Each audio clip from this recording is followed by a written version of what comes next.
Riscoperta delle tradizioni locali, ma anche integrazione e cultura sono stati i punti all'ordine del giorno della Sagra del Melone Giallo di Joppolo, che ancora una volta ha riscosso un successo tra il pubblico.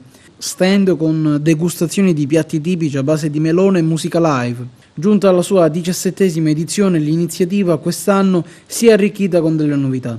Un'area espositiva ed il Festival del Folklore Internazionale, che ha visto l'esibizione del Messico, Bulgaria, Serbia e Polonia.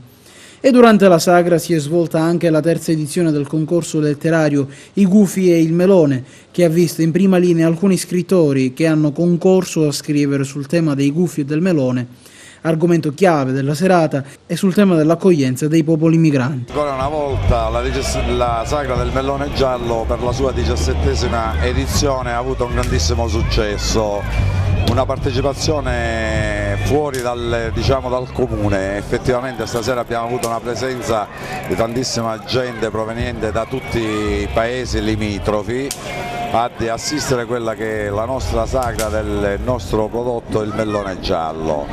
Già da stamattina con la grande manifestazione che si è fatta da parte dei ragazzi che hanno scritto dei testi su Migranti siamo, è stata una bellissima edizione.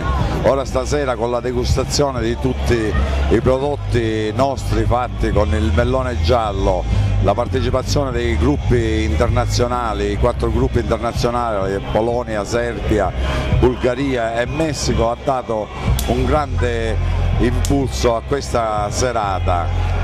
La partecipazione è stata ottima, anche l'esposizione da parte di molti espositori ha dato un grande senso a questa bellissima sagra che continuerà ancora domani con l'ultima serata, con l'esibizione dei gruppi internazionali.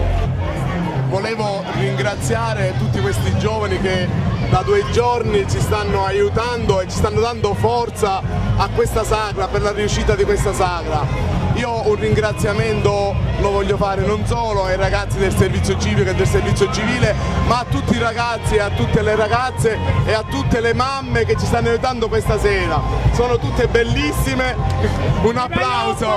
Viva Joppolo!